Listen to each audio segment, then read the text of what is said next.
Out of my way!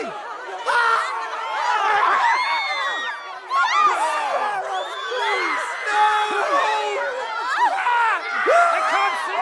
Has anyone seen me?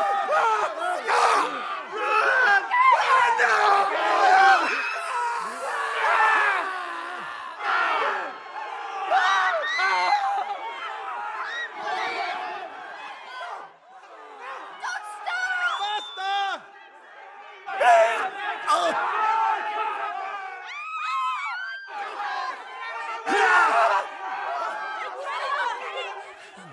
Wait for me!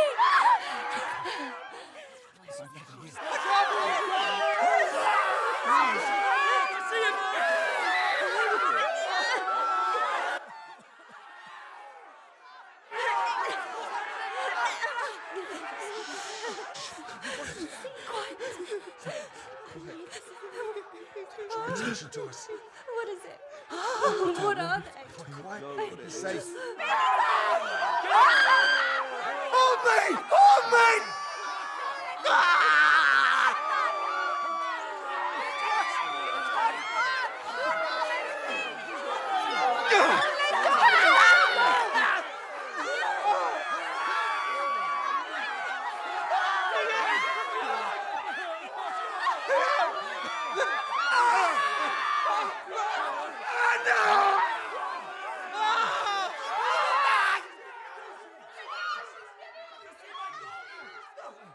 No,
What's wrong?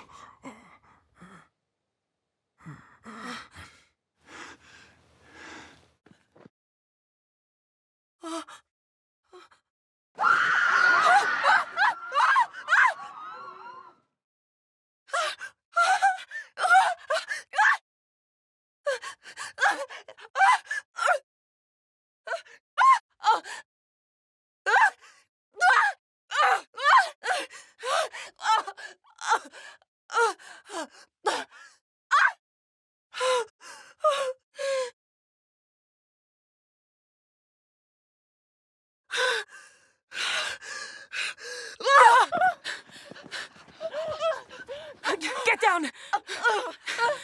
Nynaeve! What's happening?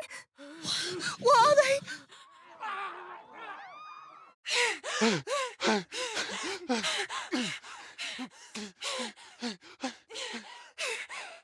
Quick, quick! Where are they?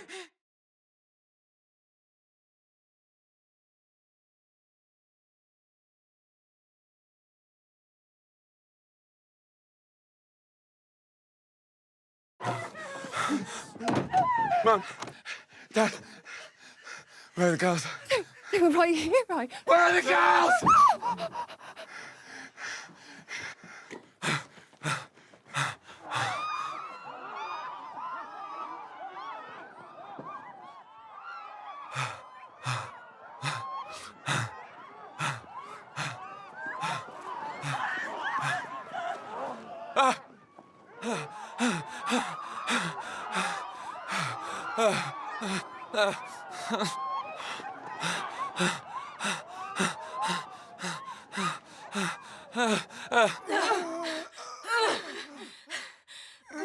Put pressure on it.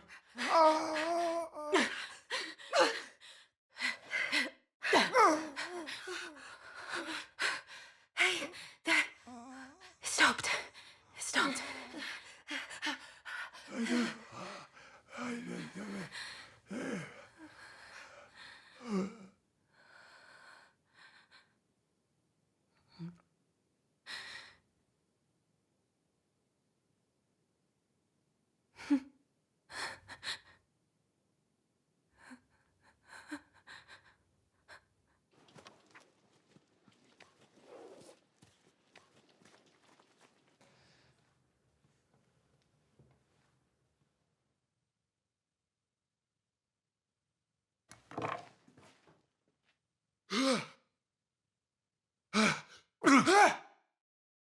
Dad, what is that? Run! Run! Dad!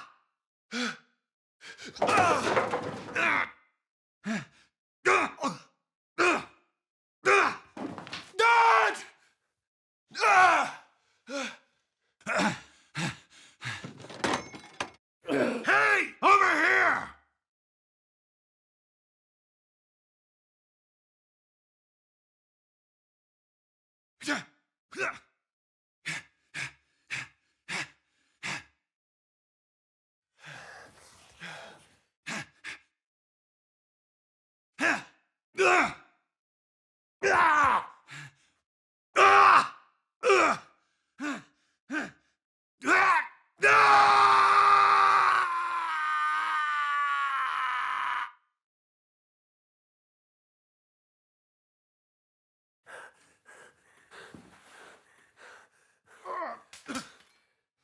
Dad?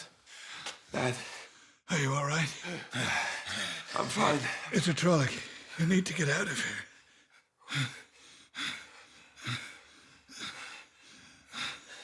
You need to leave. Go. No. I'll get you to Nynaeve.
Dad. Where are the girls? They were right here, right? Where are the girls?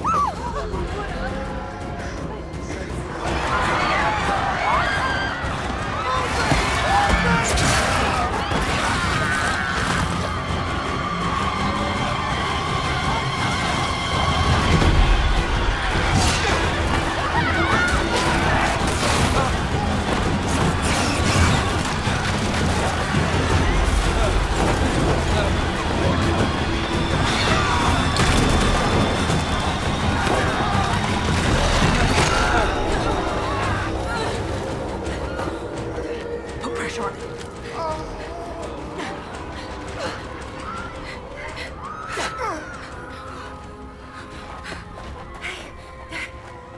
Stopped. Stopped.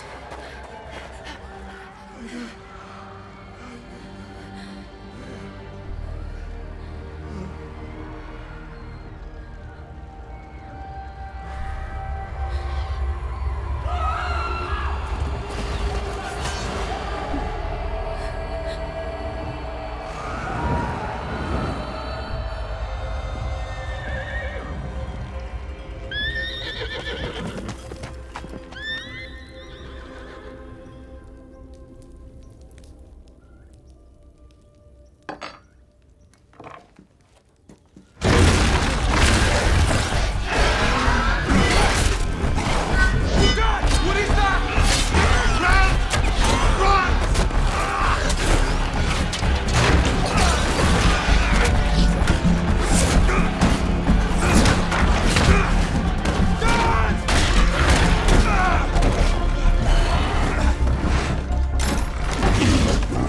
Hey, over here!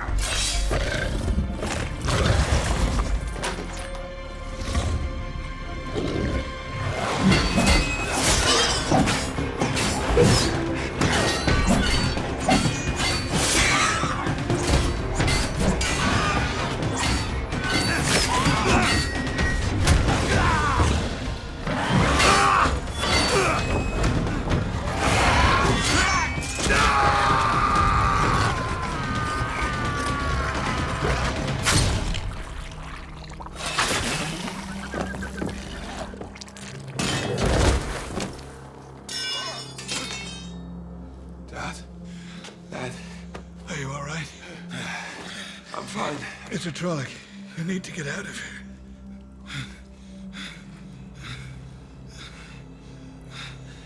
You need to leave. Go. No. I'll get you the tin I need. The first one we hear that breaks through in this sequence is a good one. He's the leader, but he's also got all the elements that are used. You know, he's got everything. He's got humans, Dax phone, you know, Kitchen sink, car bonnets, everything. You know, he's in there. That was the one. It's like you need to set off what these creatures are. That's the guy who's got to do it. Someone very cleverly put some money to one side for us to sort of early on, while they were shooting, come up with conceptual ideas for these big things like magic, the Fade, Trollocs, as well as do whole sequences that could help sell the story in the edit, the tricky ones. So really, really early on, we were talking about Trollocs, and we had an idea and a discussion about what we wanted them to be, and that was highly original but organic and fitting into the world. And then we had meeting after meeting about what Rafe thought that would be as well, and they feature so heavily in the books, and they're so well described in the books about where they come from and the lore behind them. And so our hands were not tied, but we could only really go in one direction, and that was they had to be humanistic, but they also had to be animalistic, and it needed to work in harmony. So we couldn't get too alien, we couldn't get too cliquey and too strange. We all believe that they should be very familiar and they should sound of the same family. They can't be too varied because that could pull people out as well. So we had a really good idea of what we wanted to do before we even started laying sounds. And that was really useful. It wasn't like, can we have 10 ideas, go? Like, there was a clear direction from them and us. So we just did loads of recording. Like, we've got a Sanken CO 100K in the studio that most people have these days, and we just screamed into that for days and played with different things and tried to find a register that would fit, that would feel real, and it just evolved. It's just countless layers, so many. Like Matt would come in and he'd be like, are you still doing that same Trolloc? Like I would have just listened to the same raw for about 4 weeks. So they evolved. And what was also good about it is that I had a really good stab at it and Ben had a good stab at it, and we joined those together, and just like in the story, they're a complete mashup of ideas, and that sounds like it could be messy, but we were really clear about how we wanted to do it. So yeah, we built that core structure and we laying them in, and obviously the VFX are a million miles away at this point, so it's almost like free reign to get an idea for size and scale. But as the visuals come in, you start to go, oh, that one's looking good, or that one maybe doesn't really fit. And some of the characters were birds. They were these screechy birds, and then all of a sudden they weren't, and they had to be more wolfish. So we were very much sort of led by what the visuals were doing. So we just had this massive palette, this library of sounds that we'd made, and we were using those to build and build and build and just build all the way to the end. That level of expressiveness was really important, because they couldn't just be this monster that roared and that's all they did, because we knew in later episodes they have this quite basic form of communication and they're really oafish and clumsy and brutish. So that had to be built into the design that Ben and Luke did so well. Like there had to be this really basic level. They had to roughly communicate, and that was carried through into the Foley stem as well, like the way they move and the way they swing their axes. It's got the same sort of feel, and they should feel different to the humans. I think it was really useful that they built that sort of, yeah, it wasn't just a roar. As you say, they're very expressive, the noises they make. We'd done a few attempts and they were sounding good, but we knew we had a long way to go, and we wanted to give them this sort of like edge. There's something that was original, something that was different, something that hadn't been heard before, but still was grounded in reality and has human screaming in it. So we needed to find something that was a scream that wasn't human to give us that differentiation. And we were chatting to a good friend of ours and another sound designer that we work with, Rowan Watson, and he was like showing me these YouTube videos of this mad instrument called a daxophone. The concept is basically just the same idea of, you know, as a school kid, you sort of banged a ruler and you went down the table. It's a posh version of that you can bow, and there's a whole subculture, and I fell down that sort of rabbit hole looking into that and who does it and who makes them. And there's a guy called Daniel Fishkin who makes them and also is a really avid sort of player as well. So we reached out to him and told him what we wanted to do and what we wanted to achieve, and he was super excited for that. And he sort of built us a library based on just how I explained what they look like, because obviously we couldn't give him any picture, we couldn't tell him too much about the show, there was NDAs, there's all this other stuff that gets really messy and gets in the way of sort of the creative goodness. But he was great, he understood, and he basically just came back with this wild bag of sounds that we just drew from, and a lot of it were treated further, and a lot of compression and distortion and EQing and stuff. But essentially what he sort of got out of this beast of an instrument was this extra added layer that we were missing. And I think it sounds amazing on its own, which hopefully people get to hear finally, but also it does help cut through and hopefully makes them sound original and different.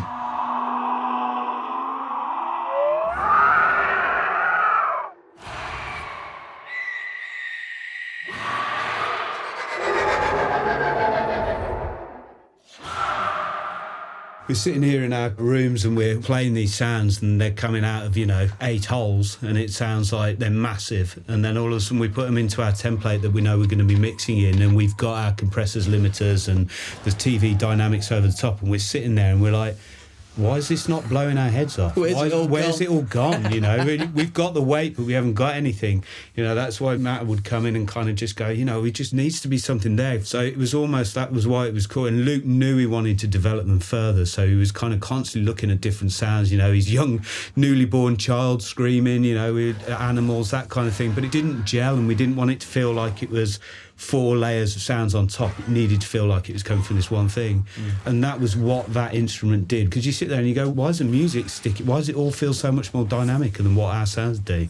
Just instruments just give you that, sometimes. So it was like, actually, if we incorporate an instrument into this, but we twist it, and this almost sounds like a crazy wild animal, we could use it, and that could be our thing. This could be our guttural thing that we were looking for. And thankfully it did. And, Luke's, he twisted it away. We put it through many different things. As you said, we built a lot of different sounds and they evolved quite a lot. But I think it's a really nice touch, just to kind of take your head off when that first one comes through. So hopefully, even if, grandma's watching on her old TV somewhere, she gets the same experience that someone does on their brand new Sonos. What I love about the Trollocs is that Ben and Luke brought their own personalities and editing styles to them. I love the fact that the two Trollocs who battle with Perrin and his wife sound completely different to the other ones.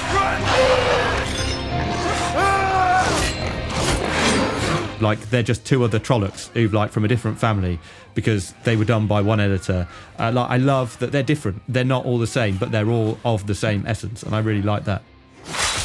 Kind of just trying to cover all frequencies within the speaker, really. So kind of try and give stuff low end. Coming from a big film backgrounds to TV, everything is also massively dynamic, so you do have to try and calm it back a bit.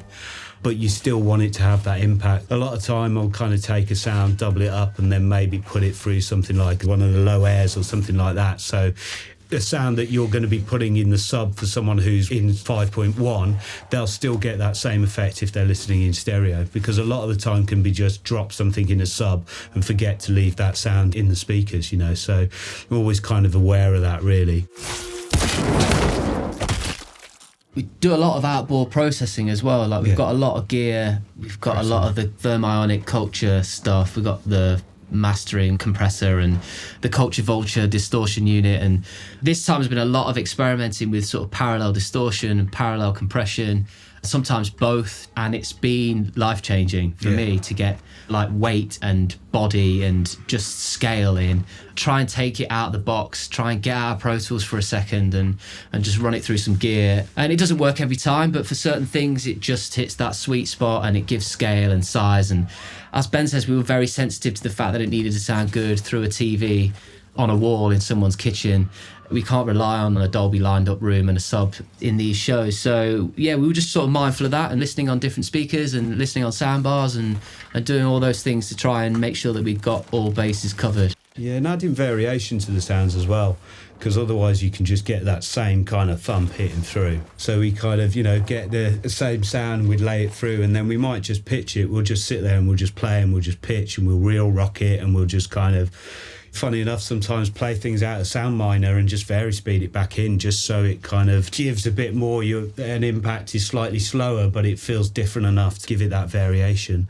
We were quite aware that we didn't want everything to be too whooshy and too gory, but then it kind of sometimes you need to have that. You go, well, we don't want to have a whoosh, but then sometimes you go, we need to have one in there, and then also this visual effects all comes in, there's blood everywhere, we need gore, and sometimes it's making stuff not too, being aware we didn't want it to feel too comedy. Blood and that can feel like that sometimes, it can be too squelchy and stuff, but it's giving it variation, so people kind of are aware that these moments are happening, but it's not just the same effect happening over and over again. From a story point of view as well, the impacts have to sound different. Tam's slashing of the sword and the Trolloc, that needs to be lighter and bloodier and faster than the sort of more oafish, heavier feet and all those sort of impact sort of sounds. So I think from a story point of view, they all have to sound different. Ben did a great job in getting a lot of that variation in there.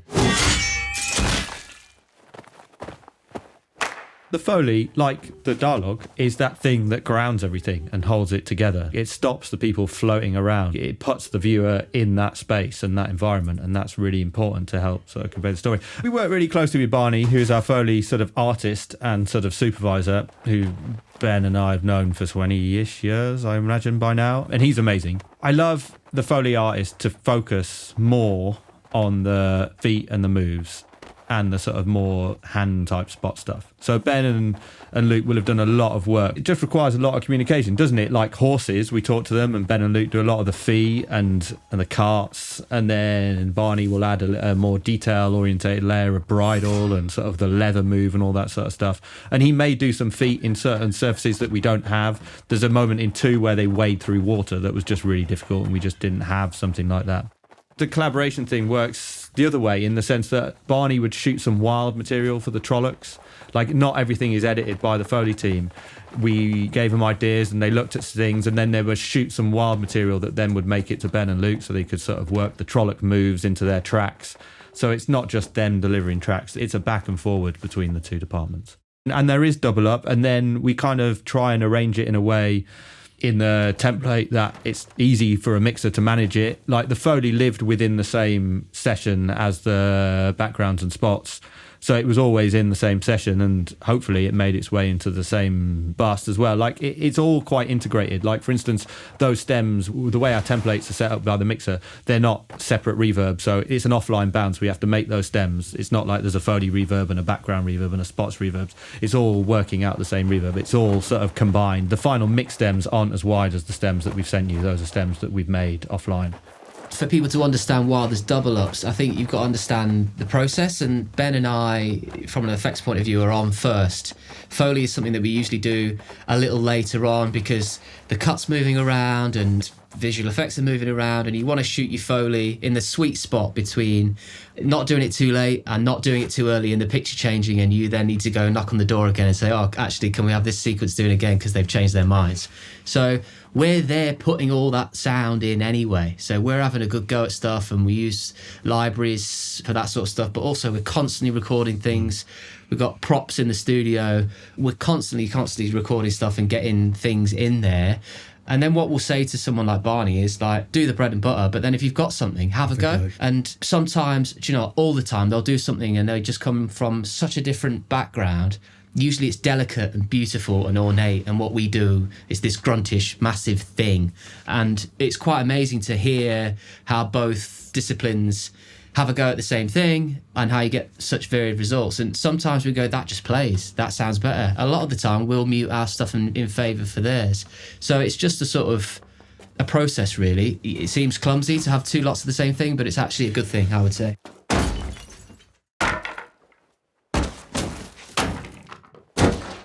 The Foley is not something that just arrives on the mix stage as a separate thing. The Foley comes through to us, and then it's something that Ben and Luke have a look at, and myself, and it's worked into our tracks, and selections are made.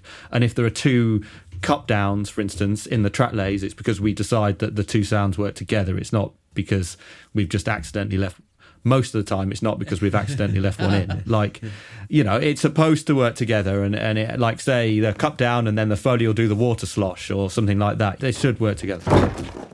Sometimes Foley can just turn up to the stage and you're listening to it as you're pre-mixing it or as it's been final. But we were lucky that we, as Matt said, we've got a relationship. Collaboration has been the key, I think, all the way through this. But a relationship with, he'd send us stuff, we could get him if we didn't like certain feet or move, we'd get it re-recorded.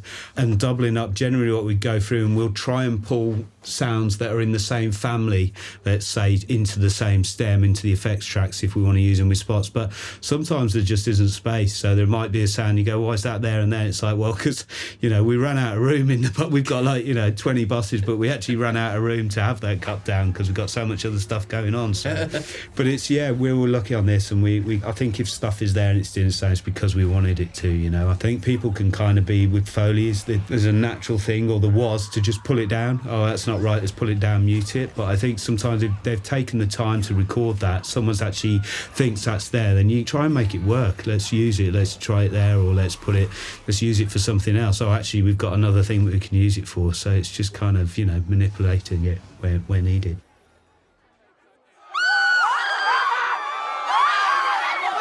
Egwene is that central character.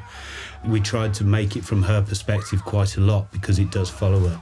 But then we quickly realised to just keep up the level of intensity, we kind of needed to introduce the crowd around.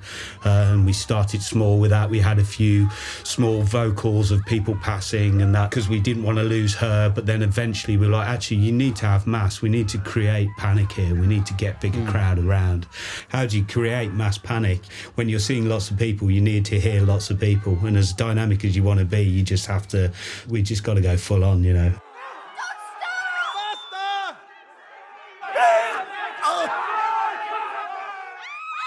We all came from our different disciplines, and then we put it all together and felt quite proud of ourselves. And then it takes someone like an editor or someone with a different perspective to go, actually, it needs to be based in some sort of reality. And you're right, following the crowd, following the people, following that physicality of what's happening was just as important as this huge Trollocs screaming and roaring. So on Loot Group, for that sequence specifically, for the entire series, an editor would have had a pass-through with sound effects crowd to try and make as much from sound effects crowd as they can, because Loot Group is amazing, but sometimes it lacks weight, and it particularly lacks weight at the moment when you can't shoot because of COVID rules. Because Loot Group is very difficult. We had to shoot 12 people over clean feed, I think it was, so everyone's shooting from their bedrooms, and we recorded it all together. We managed to have 2 actors in a room at once, and everyone else was in sort of little home studios. So that gives you amazing control over Loot Group, but what it doesn't give you is that weight. So there's a crowd editor on each episode. I think I did episode 1 and did that sequence. And then also Ben and Luke have their pass-through, because they've got different crowd libraries of stuff, and they would have their pass-through and sort of try and build it up, and then that would make its way over to us, and we just sort of combine it. And obviously Loot Group's very difficult because you're not allowed to reuse Loot Group between episodes, so most of the foreground and detail has to be recorded. You can't just take your sort of Loot Group from, an old show and stick it on a new show, because that's not allowed because of rules. So we only ever use sort of effects crowd that's free to use, and then we build with the specific Loot Group on top of that. So then it would be spot by a crowd editor who was different. I didn't take any of the crowd sessions. We brought a crowd editor on for the first 4 episodes. I'd work with him on that spot, and then he'd go and shoot. And I think we did 2 or 3 4-hour sessions for episode 1 of different makeups. And then obviously he'd edit that and send it over to me, and then we'd work it in to the base sound effects crowd that we track laid. The crowd track lay, it's such a difficult balance with that, because it can overwhelm everything, but you need it. If it's not there, you lose the energy. So we tried as much as we can to make it really shot specific. You have to really just tell the story on the screen. Everything has to be cut really tight. If you have just this bed of just noisy crowd running through, it swallows up everything. You lose any form of definition. Like, it destroyed the Trollocs. Like, it was really bad. I ruined many versions of sound design passes by just turning my crowd up. So there was a lot of back and forth on the crowd, and I think we pretty much got to a level on it. But it tells so much detail. Like, there's certain sequences that just, all those sways of people running from side to side as we're focused on Egwene. You need that crowd, and supported by Foley as well. But like, if you don't have that, what do you have there? Like, you're losing the panic. But then obviously it just needs to get out the way. When you're not seeing the people, the crowd just really disappears. So it's really artificially played, really distant in certain sequences. There's a couple of shots where we really wanted to hit the cut with the Trolloc where it just disappears for like a second or something like that, and then it'd come back. And the crowd, the Loot Group had a big Bible of words and phrases that they should use, and it was very specific. We had sections in the Bible specific to each location. So hopefully when we're in the Two Rivers, we're using Two Rivers names and terms and all that sort of stuff, and then that develops through the series. Yeah, I would say if someone's listening to our background stem, I think there's like the odd door in there. Like, we got a bit wild towards the end of the mix. Like, it's not solely a background stem, because it was just, we had one machine for dialogues, backgrounds, Foley and effects, and then a separate machine for sound design. So stuff got a bit spread out. It's kind of the wrong scene to talk about backgrounds, to give audio examples, but we could talk about how we usually do it. And I think we start with airs, so it feels real, and you've got like a neutral tone, and usually we start with like the sort of simpler stuff at the top of the track layer, and it gets more and more complicated. Maybe it's airs, and then birds on another bus, and then water on another bus, and then maybe something else. Sometimes the bottom bus is things that we're worried that might get muted. Maybe there's a weird call in the woods, a cuckoo that's definitely going to get muted, so we put that on a bus ready for that one. So there is a structure to that. But in this show, we spent weeks and weeks coming up with, it wasn't just like chuck some birds in. We needed to design all the creatures in all the forests from the ground up, because it needed to feel familiar at times, especially in the Two Rivers where this takes place, and of this earth. And then as our characters get dragged away from the Two Rivers onto this quest, onto this journey, as the world twists and their sort of mind twists, so do the backgrounds, and it gets creepier and weirder and stranger. So we had loads of fun designing animals and creatures to try and help tell the story that our characters are in a very unfamiliar and unwelcoming location. I felt the atmospheres generally, we tried to play them up quite a lot, so we were quite bold with them. So we kind of forcefully played stuff louder than you would normally. You know, with winds, we kind of keep quite a lot of movement within the winds, so people catch people's ears. So rather than just having constant sounds that Matt spent weeks getting out the dialogues and we've just put back, we'd kind of like try and maybe just give stuff, pick things within the scene, or maybe build the atmospheres from monos, you know, so pick a mono bird, put it in, have a wind pass, a tree pass, you know, if you would, same if you, as if you were doing a city, you'd pick cars and alarms and put that around. When you're in a fantasy place, you need to do that with winds and birds and, you know, calls, distant animal calls. So we'd build it, we'd start off with that neutral, as Luke says, and then just build it up around it, really. But we were quite strong with the backgrounds, I think, generally throughout this whole series. We're definitely telling a story with the backgrounds throughout this show. They're creating this world. And I think I've worked on so many shows where the backgrounds, from my point of view, have to be track laid in a sympathetic way to the story and the dialogue. Like, just a bird track is not a helpful thing. And you don't want every gap in the dialogue punctuated by a sound, but like that has to be taken into account. The flow of the dialogue and the emotion of the scene needs to be taken account when building backgrounds, because you can 100% ruin a scene if the birds are doing something at the wrong point, or there's a car pass that's sort of trashing something when you don't want that car pass to be there. And what I think is really nice in The Wheel of Time is that sort of stuff is taken into account. Like, stuff happens in gaps or doesn't happen in gaps when you don't want it to happen in gaps, but you always have to take the dialogue and the story into account when building these background tracks. Regarding the backgrounds within here, we were at times where we just, to keep atmospheres up, we just pulled them off the screen a lot more. So the backgrounds were kind of just being played around us, really. So we used it to kind of, the background, the crowd and that off there to keep intensity up, because we knew we'd got so much more fighting down the front. The backgrounds are kind of, you know, sitting off the screen a little. So people that are wondering how to do backgrounds, why to do backgrounds, when to do backgrounds, we do backgrounds first. That's the first thing we do when we hit a scene, is get the backgrounds there, get the world built, and it allows you to be immersed and sort of fall in love with what's going on. And then we do the spot effects, your doors, your cars, all those other things go in after that. That's kind of how we've been approaching it on this one, and that's how I approach it anyway on other things as well. Tom, what's wrong? I'm the supervising sound editor, but also the main dialogue editor on the show. So we were, as a team, were involved quite early on. We had a lot of R&D time whilst they were editing the early episodes, and they were still shooting. And a lot of R&D time was done by Ben and Luke on the sound design, but also we would do some cleanup on the scenes, particularly tricky sounding scenes. So I think that first moment where the Trolloc bursts through and the guy stabbed and Egwene sort of running off, we did actually a couple of mixes of that sequence on to really early cuts. And it had a much different shape then. I know that Luke did a version at one point where it was entirely in Egwene's head, so it was very breath focused and sort of very focused in. It's not ended up like that at all. It's a much more of a carnage, like everything's playing, everything's loud, like just because as a story point it became much more important to show just the chaos in the village as opposed to focusing on that one character.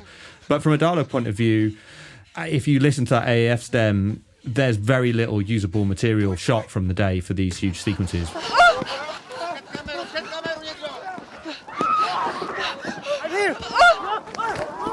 It's shot in Prague, so there's none of the extras really can speak any English or usable English. There's a couple of screams. The first scream as the Trolloc bursts through, that's a production scream. And then there's a couple of reactions from Egwene that we managed to salvage from the production. But most of that sequence ends up being ADR, mainly because a lot of the stuntmen in the Trolloc suits were roaring and shouting as they ran around to get the villagers to react to them. And that is obviously not particularly helpful for us.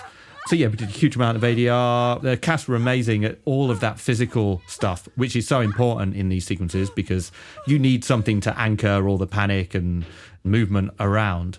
It's really interesting, these sort of design sequences, how unless you have that anchor point of the presence of the person in the middle of the screen, it can feel, and Foley's very useful for that obviously as well, it can feel a bit not real. Like that's what sort of adds that final level of realness and sort of danger, I think, to the sequence.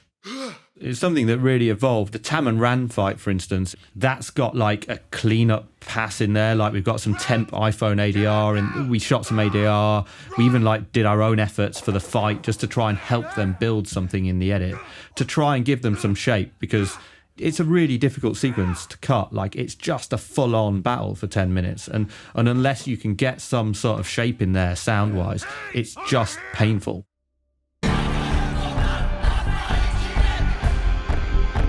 It's obviously going to have music, and we tried sections without music, and it just lost a bit too much energy. Like, as full as the effects were, and we were really proud of it, if you have a section in the middle of a battle sequence with no music and there's music at the front and the end, we lost energy. So you had to have the music, but then you had to have that handoff between the music and the sound design. We were sending these bounces that were very loud and very full to Lorne, our composer, who did an amazing job, but he had a lot to fight with, and he had to figure out a way of making his music work with us as well.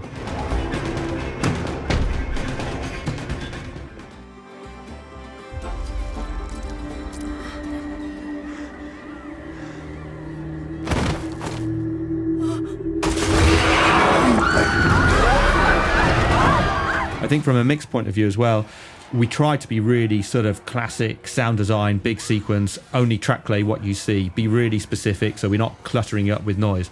That final Trolloc stem, when it all kicks off, there's hundreds of them, like, because they're just all going, because we just kept throwing stuff in, because that's the feel that we wanted. And you know that that's not what you're supposed to do. We know we're supposed to be really specific and really sort of detail orientated and all that sort of stuff. But for that first moment, it needed just all of them.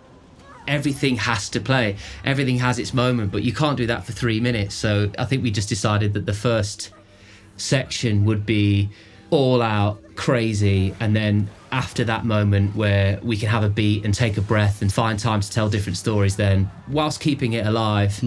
But then also being aware that the Trollocs are also screaming. We've also got gore, and we've got swords, and we've got a music track which is going, hell for leather through it as well. So it was just trying to kind of make sure that nothing got lost, but also everything wanted to play, because that was also the direction we were given. It's like, we just want it to be carnage, we tried all these nice ways of coming in and out of design and trying to, deal with breaths and dialogue and focus on people that we saw, but eventually we were just like, actually, to create such carnage, we need to be hearing as much as possible, really, and everything felt like it was almost sitting within a similar register. With TV, you don't have as much dynamics as you normally would do on film. So ultimately, you've got to kind of like, this huge creature comes in and roars, but then you've got to get down not only for the crowd, but you've got to hear that Egwene, our character in the middle, that we want to hear her panting and her breaths and her moaning and crying, but you also want to hear her dialogue. Put pressure on. There's a lot of shape that happens in the shape, edit, yeah. and then obviously we rely on Doug, our mixer, to sort of, once the music gets in there, to really help deliver those very small stories. We want to hear everything but not be bombarded, and he did an amazing job, as he does with all that stuff. And you need to be reeled in, because we'd have kind of, as the designers and doing that, myself and Luke would have gone full bombastic and had effects design, but also Matt's there kind of, he knows the dialogue, but also as a supervisor to kind of turn around and say, actually guys, story point is here, that this is how we want it to happen, so we need to kind of do that. So you kind of have to have that collaboration, really. You need people to kind of just say, hang on, let's just pull back, because this is what we're going to do. And we've spoken to the composer, he's going to have also come and hit us over the head with a load of drums over the top of this as well. So it was, out of everything, was a really complicated. It was fun and we enjoyed it, and every time we heard it, even in all the different versions, we were like, yeah, great, sounds, we were really happy about it. We try to do as much work as we can early on to get into the edit whilst they were still cutting, because they were editing for a long time and way into the mix. There was a significant re-edit between the pre-mix and the final mix. We pulled a lot of the pre-mixes very early because we were doing so many internal sort of temp mixes that we wanted to get the best quality audio in our edit rooms as possible. So we brought the mixer on earlier to sort of have a little finesse on everything. Our rooms are 712, so we just carried that through in our rooms. But it meant that we could get very polished versions and bounces into the edit, and then they could work with them and then send them back to us. So it was something that it did evolve for a long time. But I think we spend more time than others on trying to get a nice balance. The more we can get the mixer focusing on the creative element and bringing out the detail. So all crowd, we work within a mixer's template that I've worked with Doug Cooper many times. So we have a template that we know. I have his reverbs on there. All reverbs for those spaces will be dialed in. A basic set of EQs and compressions and all that sort of stuff will be done. Doug's job in those situations is to bring out the detail and make it better. It's a waste of Doug's time to be doing panning and all that sort of stuff. Like, that's not what we want Doug to do, particularly on a TV schedule. Like, I'm sure on a film, like if you're spending sort of 3 months mixing, then obviously it would be much better if Doug did that, because then we could concentrate on other stuff. But like the way that the time is allocated on a series like Wheel of Time, that's not a practical thing. We were mixing the episodes in, I don't know, well, it wasn't a film schedule, put it that way. Like, we had generous amount of time, but it was still tough to get a TV show done, particularly a TV show of this scale. So yeah, we try and do as much as we can while still allowing ourselves time to do the creative element, so that Doug can focus on bringing out the detail and really elevating it and bringing it to the next level. Also, we're having daily conversations with the cutting room and with the showrunner, Rafe. So we know where the bones are buried, and we know what shape they want, and we know what story they want to tell and where. And so if we can get that blueprint nailed before we hit the dub, then, you know, it's best foot forward, and Doug can just trust what's there and what shape is there and just embellish. Yeah. Not to take anything away from Doug and what he does, because obviously he's amazing, but we do a sort of pre-mix, if you will. Mm-hmm. And that helps us and helps Doug, I think, understand which direction we're going, scene by scene. Yeah, I think everything we're saying is not to take anything away from the mixer's job, because the mixer's job is incredibly valuable, but it's just trying to keep the mixer focused on the really important creative bits. The last thing we need in a scene like that is someone sitting there putting more reverb on top of reverb. You haven't got enough frequencies as it is to go for, so it's like, look, we're set, we're done. Doug's heard where we're at, he knows. So, and Luke said as well, we need him to kind of just shape it, push, pull, and just sit, almost go, actually, you know, I feel we need to hear that there dynamically, because we've got a little bit of headroom left still on the meters where we haven't used up every frequency, so we can kind of have a push there. We've worked with Doug before as well, and you know, we're all mates, and so he would come and see us in the edit a lot, and he would sit with us and look at the track lay, and he'd sit and hear what we were doing, and sometimes take the mickey out of us because our speakers aren't as expensive as his and all that sort of stuff. But we've got such a good relationship with him that he was totally part of the crew all the way through. So we're not turning up and it's just cold for him. Like, he's in bed with us all the way there. Because as Matt said, on the TV schedule, you haven't got time to build those relationships up. You haven't got a 3-week pre-mix beforehand on just your effects Foley, and then another 3 weeks on, you know, it's like you're in it, and we're final mixing. With COVID, we couldn't all be on the stage, you know. It was just like Matt's there, and we had to do the collaboration outside in the cutting room for our point of view, and then let Matt sit there and control editors and directors and notes coming in from the studio, really. So we tried to get as much done from that side of it. From the dynamic point of view as well, like, obviously TV has more dynamics than it used to do, but like, it still is not film. But we did a upmix for the premieres, because the premiere was in the UK, was on the IMAX screen. We spent 2 days upmixing, and it really held together, I think. It was really fun to do, and you get to take the compressors off and turn everything down and then just play the loud bits loud, and it's the details all still in there. It's just a bit more compressed and a bit more managed and a bit more controlled than you would perhaps want it to be, but the work's still there.